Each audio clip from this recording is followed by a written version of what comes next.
Welcome to the Unstoppable Pursuit podcast, where we're pushing the limits in business, life, and health. And Mr. Michael Stull is getting up right now to put his Santa mask on, because we just found out on Facebook Live we can do this with masks on, and it is our Christmas episode, episode 22. We're talking about mingling and networking. And you know what? Around the holidays, what do? You go to Christmas parties, you mingle, and you network, and we're going to help you. We're going to give you 10 points how to be a better mingler, a magnificent mingler. It's coming out of the book, Everyone Communicates, Few Connect, by John C. Maxwell. My name's Brian Benson, and next to me, Mrs. Claus. Oh, sorry. He's got more elves in his back pocket. Wait, is that an elf in your pants, or just, he's Mr. Mike Stull? Wow. And I went through a lot right there, but hey, he's going to read out Dominate Your Day, and we're going to dive right into it. Check it out on michaelstull.com and order it for the holidays. All right. That never settle attitude means you're not going to accept status quo. It means that you're never going to try to be somebody other than yourself. You're always going to give your best effort with things and do right, even when nobody is watching. It means you're going to wake up every day and dominate like there's going to be no tomorrow. It means you're part of a higher calling and stronger movement, like that Unstoppable Pursuit movement, than just yourself. It means you owe it not only to you, but to your family, your friends, your loved ones, your coworkers, that you're going to do your absolute best and lift them up in the process. It means that you are not going to accept anything other than your destiny. To dominate today, I will laugh. Boom, baby. We are ready to rock and roll, my friends. So, like I said, what do we do around the holidays? And most of our journeys is we network. We build networks. We build large resources and things to help us get through things get done through people. How can we network better? And we're going to go through 10 of these right now. So number one on the list that Mike and I are going to talk about is, number one, a magnificent mingler possesses the ability to make others feel comfortable. If people feel uncomfortable around you when you talk, that's probably not a good thing, okay? Like for any aspect of your life, you're probably going to be single the rest of your life, and you're probably not going to do anything in business. Like literally, you have to, you know, when you're connecting with someone, you have to just make them feel comfortable by being yourself and not like going at them like in a threatening way, but by getting them to break down that barrier and just make them feel comfortable, make them feel welcome, and kind of make them feel safe. You know what I mean? Kind of how you feel when I'm around you, Brian. You just want to like cuddle up with me. Yeah, I do. And you know, you feel comfortable when you're around together. me. Yeah, you know, I agree, and I think too many people lack the self-awareness a lot of the time to make others feel comfortable. They aren't putting themselves in the other person's shoes. Exactly. Like they don't know what they're. Sometimes they don't say things. We lost both of our I Santas, know. so that's okay. I saw earlier, so I was like, we're getting into it.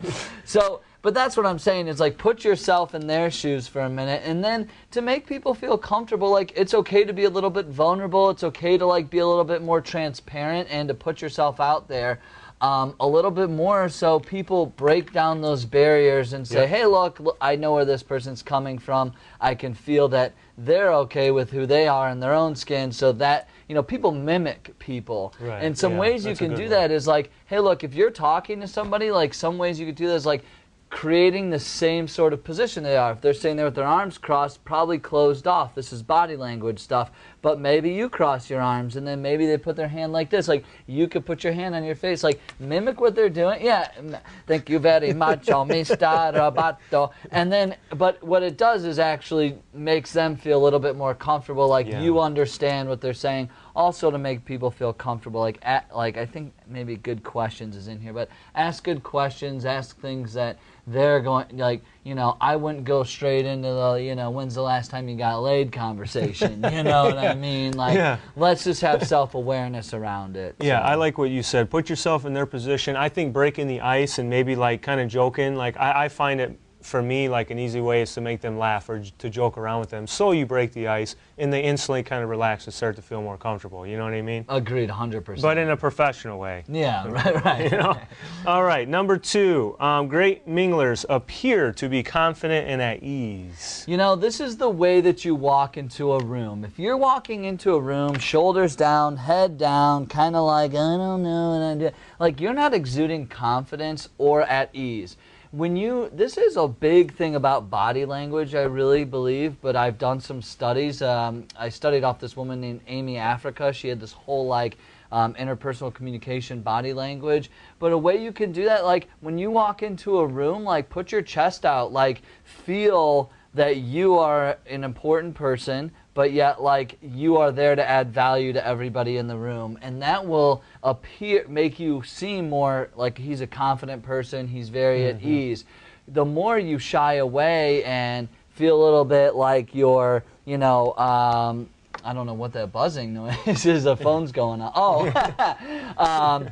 So the more you feel, the more you seem not at ease, the more it's going to make the people that you're communicating with a little uneasy. Yeah. I mean, there's nothing wrong with being confident. There is a big difference between being confident and being cocky, but there's nothing wrong with walking into a room and being tall and walking confidently, speaking confidently, even if you 100% don't feel that. For example, let's say you go in for a job interview or something and like you're a little afraid. That's okay. Like, make it appear, you know, even though you're feeling that anxiety inside, don't let them see that, you know, like make sure that you're confident and you're sitting up tall. Great example is, not that I was afraid or anything, but go back and watch our first couple of podcasts. Yeah. Big Mike was sitting back here like, you know, I'm just like, yeah, so, you know, and I'm just like, Brian's like, dude, you need to like sit up taller. And I'm like, yeah, I guess you're right, you know, like, but that's a prime example is, you know, standing up tall, sitting up tall when we're talking is going to project a better, you know, I don't know what you would call it, a better vibe to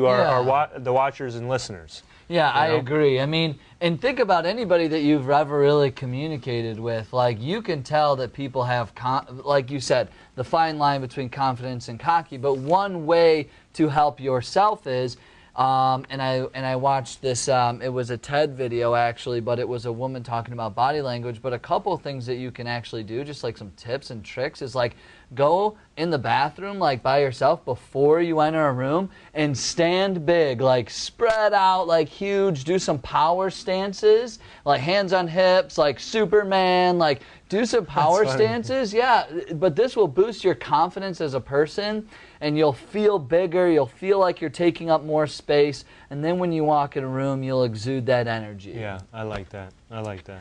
So the next one on our list, number 3, to be a magnificent mingler is have an ability to laugh at them. Magnificent minglers have an ability to laugh at themselves, not at others. As soon as I read this, I wrote down in my notes my mom to remind me that my mom used to always tell me, she's like, Michael, you take yourself way too serious. Like, learn to laugh at yourself. You know, you take everything so serious. And she's like, it's okay to laugh and to make fun of yourself and stuff like that. And I've taken, you know, I've been more open to that moving forward. I'm still not the best at it because I'm serious. I'm goal-oriented. I'm focused about shit, you know, but like, I mean, you and I, we make fun of ourselves a lot. All the time. Yeah, like we usually, like, before we go live, like, we're, like, making fun of ourselves and each other and stuff like that. So, you know, I think that laughter adds an extreme amount of value when you're trying to talk to people because making them laugh is magnetic. Mm-hmm. I agree, and when you can laugh at yourself, like, it actually shows more, like, confidence and, like, who you are as a person. Like, dude, I can laugh at myself all day, and, like, you know, Mike and I take this stuff very, very seriously. We take what we do very seriously, but we don't take ourselves that seriously, and Mike's working on that, clearly. Yeah. But Mike takes himself... Yeah, I am, Brian. I'm working on it, he takes himself a little bit more serious than I do. Look at the podcast picture.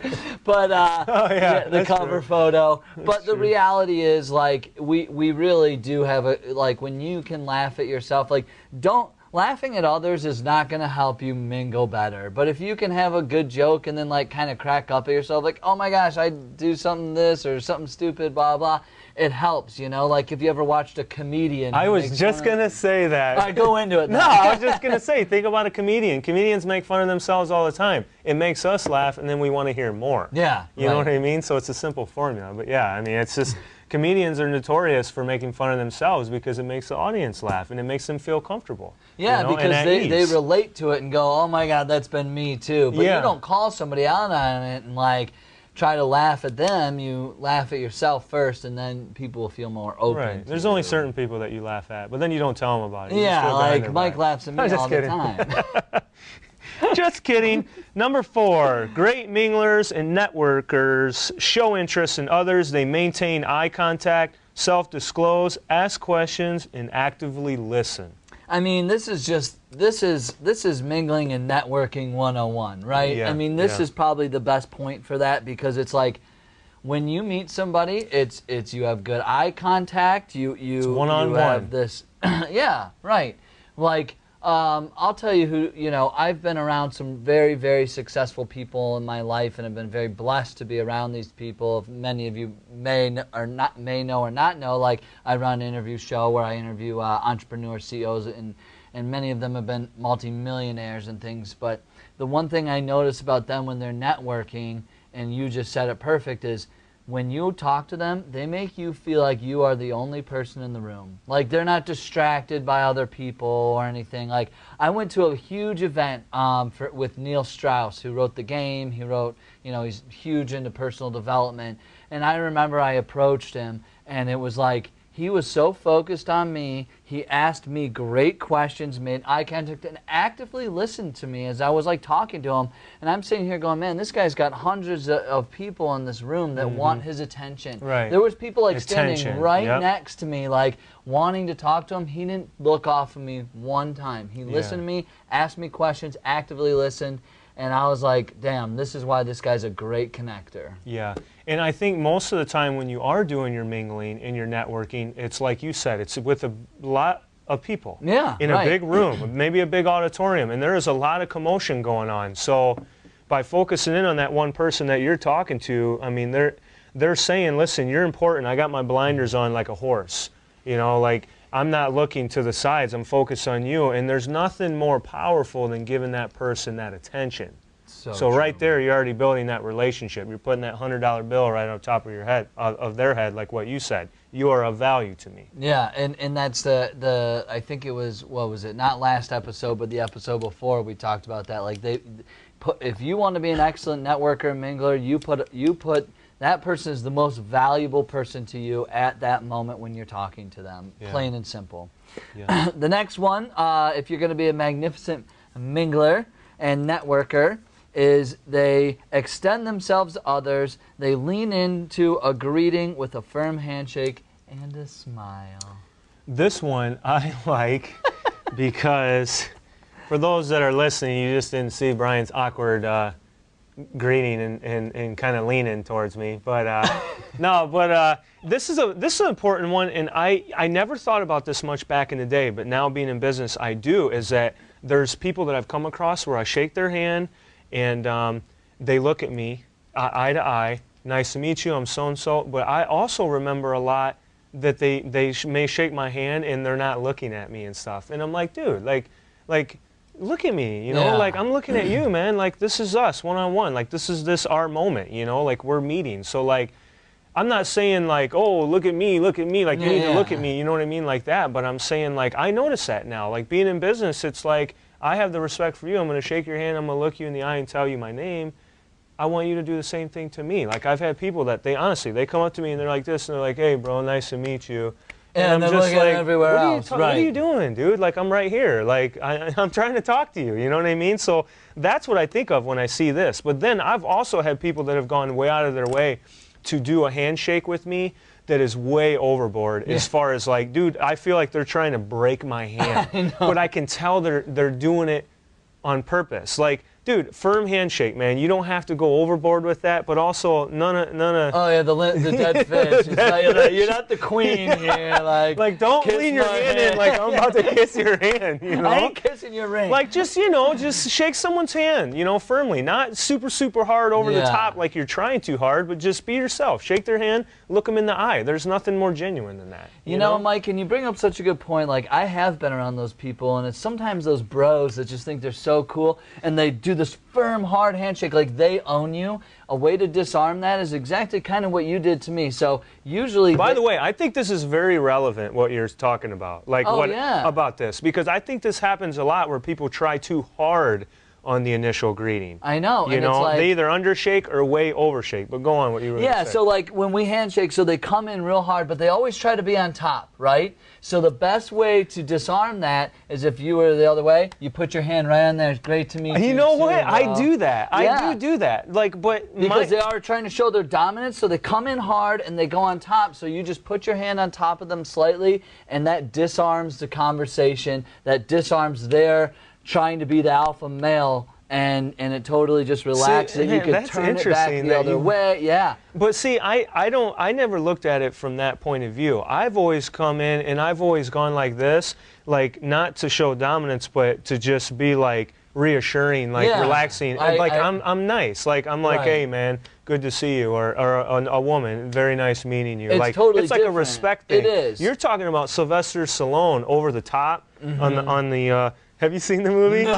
Oh, so it's the old one. He goes over the top, baby. Boom! Arm wrestling. For those that are listening and watching, if you know Sylvester Stallone on Over the Top, you know what I'm talking about. But that's so true. Yeah. That's so true. They will come in but what you're saying is a little bit different. If you're coming in same, nice firm handshake where you're just allowing your hand to go on top of there saying, I recognize you, I appreciate you, it is a very pleasure to meet you. Different than when the bro comes in like looking around trying to put his hand on top, like whatever. See, I always thought that meant like, hey bro, you're on top bunk, I'm on bottom. Like, okay man, like it's cool. Yeah, well I'm just kidding. No, but that's honestly interesting that you bring that up. Yeah, and then with the thing, because I've always done that, but I never really thought about it. It was, But that's interesting. See, I'm learning stuff too. You could disarms the alpha male immediately, and someone that's shaking your hand that thinks that they're above you because you're not good enough to be in the room with them, and that's not cool. That's not a good mingler. Yeah. So anyway, that's all right. that one. Okay, number 6. Great minglers convey a sense of energy and enthusiasm. Don't even try to say. No, I'm looking at that and I'm like, is this English? What the heck?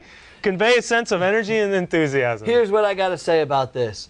When you meet with anybody, when you are out mingling at the bar or at a Christmas party, a networking event, you always want to have slightly higher energy than the people that you're approaching. I'm not saying like, hey, but I am saying have a little bit more energy than the people that you are, hey, great to meet you, like have more energy because it's going to elevate them. It's a sign of like they feel excited, they see an excitement, and it will bring their energy up. They will feel more magnetic to you and attached to you, like this person it likes to have fun. So that's something that I learned in the past is like when you're walking by people and you see people have slightly higher energy than when you approach them, because we all been approached by the guys like, hey, nice to exactly. And like, you do that and then you think, wow, you're a dud. Yeah, you know what I mean? Yeah, like, exactly. Like, dude, like, what's wrong with you? You know what I mean? Like, did you do drugs and you're like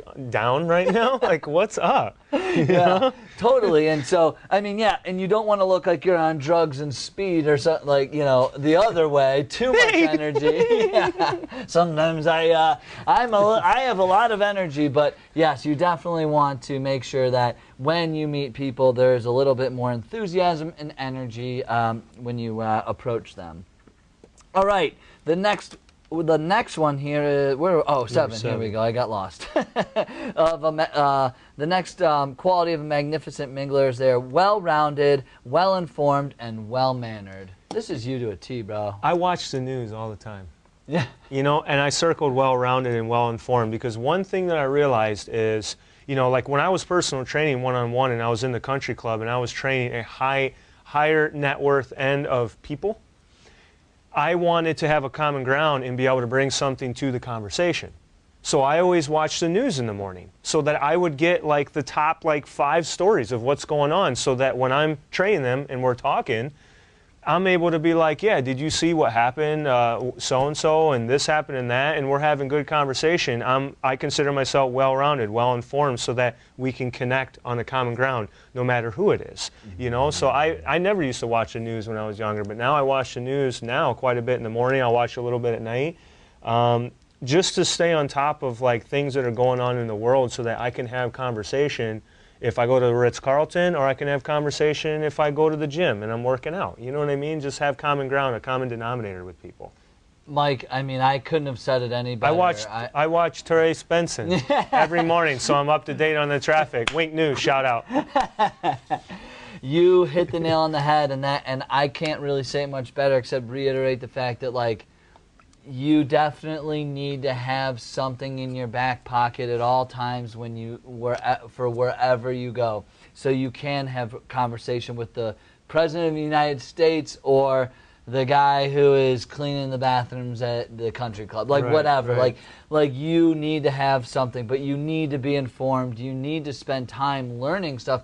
And I'll be honest, like I was terrible at that when I was in the insurance business. All I cared about was sports, and so I would go and do these things. Like I'll remember it. I went to a networking event, and it was during the presidential election. I think not the last one, but the one before that. I can't even remember who was in it. But anyway, Benson, Stull, 2020. 2020, baby, Benson, Stull. And we were talking about the exemption, like are they going to get rid of the estate tax? Okay. And the guy's like talking about, and I had no clue what the hell this guy was talking about. He's talking to this other guy, he's talking to this other guy. He looks at me and goes, what do you think is going to happen? And I was like, with my glass of wine, I was like, and I totally, dude, I couldn't even say anything. I go, I don't really know. It has happened to all of us, though. I know, but it was embarrassing. But you know what? All it took was me doing what you did. Watch the freaking news for 20 minutes in the morning. I'd have a little bit more education so I can have these conversations. And I totally froze up. It was an embarrassing moment because there was 4 of us, and this guy was asking each person, and I didn't think he was even going to ask me. And then he went to me, and it was embarrassing. Yeah. I'll just be really honest. It was a terrible. It was a big mistake. I was not well informed. I was not well mannered at the time. And I just didn't have I didn't have the confidence in what it took to really get there. But that goes from educating yourself. It probably didn't help that you were like 4 glasses of wine deep. Yeah, that didn't help either. And you were like pissing over in the bushes on the golf course, and he's like, Brian, when you finish up over there, come over here and tell us what you think about it. You know what I mean? No, but it'll happen. You'll be in a social environment and you'll be networking, and there will be some things that you don't know shit about shit. And it's like you just got to find a way to blend in and figure it out. Even you know what I mean? Even if you know the tiniest bit, like I'm sure they would mention something to you while you were like training them, and even if you knew this much about a topic, you were still you could have said something like very like ambiguous and said something like, be honest with you, I don't know. I mean, I guess it could go either way. Yeah. You know, I don't know. I'm almost sort of neutral on it or something. That's what you could have said. And he would have been like, well, why are you telling me this now? I knew this 6 years ago. Cheers, bro. Cheers. That's what he would have said. You know. But it's the reality is I just didn't have it at the time, Mike. But what you said was so important, and I love that, dude. I think that everybody should implement that. And I don't know how to say this. Yeah, I was just going to say that. I'm just going to go right to the next one. So number 8 is magnificent minglers prepare stories of actual occurrences that are interesting, humorous, and appropriate. This one's kind of interesting. Yeah. You know, it's kind of tied in with number 7 a little bit, you know, but I guess you just, and I think I have done this on occasion, you just have to have funny stories. Like, you know, things that you remembered in the past that maybe you think if you were in a social setting and you said that it might be funny. Yeah. You know what I mean? Like, everyone has, like, certain stories that are, you know, still professional that you can say in a group setting. I can't think of anything off the top of my head on this one. But I know what it's saying, though, because I've done it before. Exactly. You know, like where I went to, let's say I went to a charity event, and the next thing you know, like I'm telling some random story that doesn't really have to do with anything with the charity, but it's just a funny story that I remember at that moment in time, and I shared it, and maybe people thought it was funny or something. Yeah. You know what I mean? No, I mean, look, if you know, I would love to really give you guys something on storytelling, but learn how to be a good storyteller. If you suck at telling stories, like, save people. Like, you've all been around those people that tell those stories at inappropriate times and things, and the word that sticks out to me is like appropriate. Yeah. And the one acronym I'm going to give you all is KYA. Know your audience. Yeah. 100%. So my wife, we're going to a wedding, for a cousin's wedding, and she was like, oh, like, I'm going to give like 3 like funny marriage tips. And I said to her, I said, oh, tell the guy to pull out because we're pregnant. We got, you know, pregnant very shortly after we got married. And she goes, hun, KYA, know your audience. That would not be funny in front of my family. And I was like, you're right. Yeah, I better not say anything. Wow. So, yeah, I just Might have been crickets on that one. Would have been crickets. Speak from the heart. Yeah. No, I get it though. Yeah, So, I think you know appropriate's right. Yeah. No, totally. It's funny. So. All right, number 9. Great minglers and networkers introduce people to each other with an infectious enthusiasm. There is no other kind that motivates conversation between the Introducees. Wow. Is that French? Introducees. Oui, oui. So, what I love about this is, and we've all done it, and I'm sure maybe Mike has had a similar experience. Have you ever been like hanging out with your friend and I got mine already. Or have you ever been with somebody and you did not, and like somebody approaches you, like, I'll just give it my wife, for example. Someone came up, hey, Brian, what's up, man? How's it going? And I didn't introduce her. I'm guilty. I'm guilty. Yes, I've been guilty of that. 100%. Sure. And she's just like, way to introduce me. Or she goes, hey, I'm Trace, I'm Brian's wife. And I'm like, oh, God, that's embarrassing. Yeah, that's not good. Like, you start sweating, you know, like, oh, what an idiot. Like, I've done that. That's what and I think that to me, like, and I love the, you know, with enthusiasm, like saying like something good, like, hey, this is my buddy Mike Stull. He's an amazing like health and wellness expert. You know, he's an entrepreneur, and this is blah blah blah. You know, and you got, and you know, and then you guys meet. But I think introducing people when you go to a networking event, when you're standing around people, don't be frickin' rude and not do it. Right. Yeah, no, I'm guilty of that with my wife for sure. She's gotten on me several times about that, and that's by accident. Obviously, it's not because I'm not excited to introduce her. I just, you know, things happen so quickly sometimes that I forget. Yeah. You know, but I wrote you down for this because I know for a fact that if you and I were together at a business event and we were networking, the first thing I would do is, this is my buddy Brian. He developed InspireLink. Like, he is absolutely crushing it. Like, I would like talk you up with enthusiasm. Same thing for like, say, my realtor, George Oberdorser, who was on watching this podcast earlier. There's been numerous times where I've been with him and I'm like, oh, this is my realtor, George. He just sold my home for 50 grand over appraised value. Like, he is crushing it in real estate. Like, this is George. Like, you know what I mean? Like, enthusiasm. Like, you're putting them up on a pedestal, you know, which, you know, we're using each other as an example. I'm using George, so now our wives are going to absolutely hate us. We didn't focus in on them on the podcast, so now we're screwed. God. All right, we're going to introduce you ladies better, I promise. We're working on it. But, yeah, it's very true. Like, and it's exactly what you said. How much more of an impact when you guys think about this is it when somebody else tells you how awesome, like Mike could go up to you and say, hey, I'm a health and wellness expert, I'm an author, I'm a public speaker, I've done all this stuff. But like, what kind of credibility is that? That's just like Mike's boasting about himself. If you have to tell someone how great you are, you're probably not that great. But when it comes from someone else, it holds more value. Yeah, exactly. You know? So when you're in a network and mingling situation, you definitely want to talk people up in that way and make sure that it's like appropriate and good things about that person, but have the enthusiasm. And then if you speak in third person, then you really sound like an ass. Like, oh, hey, I'm Mike, but I want you to meet Mike. Mike is great. Hey, I'm Mike. You know what I mean? Then shit gets confusing. Then shit gets really confusing.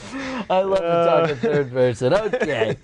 All right, number 10, last one here. To be a magnificent mingler, you need to convey, respect, and genuinely like people, the core of communicating. I'm going to make this very simple. Be nice. Yes. Be genuine. Be respectful.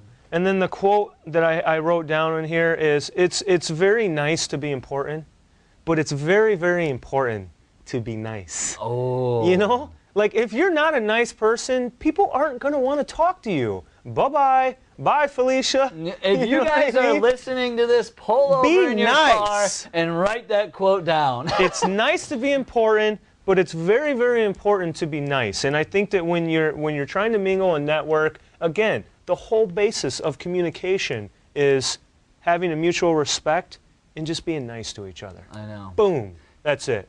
Drop the mic. That's the end of this podcast. We're going to end it on 22. We're not going to do another one ever again. Just kidding. But it's so true. And like and what Mike's saying is like take a genuine interest in people. You know, don't be a false networker. Don't go in with BS, your own things that you don't want to go into a situation just with your own agenda in mind. Like, really add value to people, really care about people, and really take the time to get to know people and be nice. Yes, and I want to read this at the end. Who is this book by? This is by John C. Maxwell. Okay, Everyone Communicates, View Connects. So Maxwell says, and we'll end with this one before we do our challenge and our health tip, it says, by my count, at least 7 out of these 10 require energy. If you want to connect with others but are hoping you can do so without being intentional, forget about it. Connecting and mingling and networking always requires energy. So shout out to Maxwell. 5 Hour Energy. If you want to sponsor this podcast, hit us up at unstoppablepursuit@gmail.com. We now accept sponsorships, and thank you, 5 Hour Energy, for possibly thinking about doing in this. advance. Thank you. In advance, yes, we're advancing. Thank you. So I love it, Mike. Thank you so much. The challenge is exactly what Mike just read, and I think that if 7 out of 10 of these require it, I would just say 10 out of 10 require it. Yeah. Have energy when networking and mingling. Please. This is something that I take very seriously, and I know Mike does too. Like, networking is relationships, the ROI on relationships and networking, you will never know how big that is. People underestimate how much you can get done through people. You never know who you're going to meet, who is going to take you to the next level, who can help you, who you can help.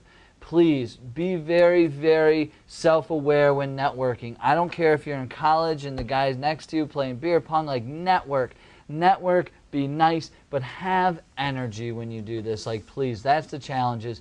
Bring a little bit higher energy to all of these 10 points. Go back and listen to the podcast if you need to, but have energy, please. Do not be a dud in the room. Do not be the dead fish. Nobody wants to network with that person. Amen to that, brother. That's it. Mike, give us that health tip. We got to get healthy. It's time to be healthy up. So the health tip for this particular segment is all about coffee. I hear people demonizing coffee all the time. Oh, coffee this, coffee that. Yeah. Now, anything that's caffeinated is going to dehydrate you. So if you're drinking any type of caffeinated beverage, make sure that you're drinking plenty of water to stay hydrated, okay? But the number one stimulator of what we call the NRF2 pathway, which is a built-in antioxidant system in your own body. It's in your own body, NRF2 pathway. Look it up.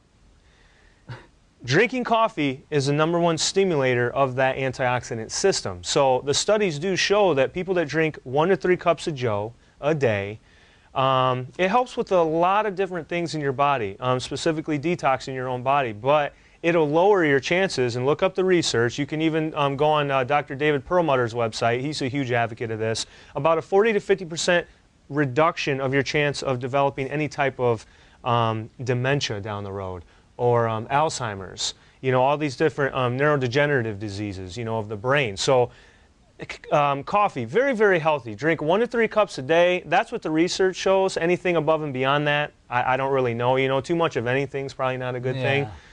So definitely drink your cup of joe, assuming that you're not putting a lot of sugar in it and different, you know, types of things. Like I do organic half and half, and a little bit of cinnamon. Sometimes I'll put a little bit of stevia in there. But other than that, I try not to do like sugar-free creamers because it has a lot of sucralose, which I talked about in a previous segment. So drink your coffee in the morning. Everyone will thank you for it too, because you'll be more awake and you'll be less grouchy, okay? Yay! Hey, we're recording this episode around Christmas, so I hope everybody has an awesome holiday. Thank you all for joining. Please subscribe, rate, and review. Check us out on IG. Check us out on unstoppablepursuit.com. Mike and I are now speaking at your company. We are here for hire. We are here for you. We are here to build more motivated and like happy our Facebook page. Employees. Like our new Facebook page, Unstoppable Pursuit. And if you'd like to sponsor a segment, please hit us up, because things are advancing fairly quickly for us. And if you'd like to get on our segment, we have a lot of exciting things planned for the future. Maybe bringing in some live audience members, maybe switching up the location. We're looking at different things, so hit us up if you want to be a part of the Unstoppable Pursuit. Yes, absolutely. Thank you all. We love you. Subscribe, rate, and review, and we'll see you all on the next episode. See ya.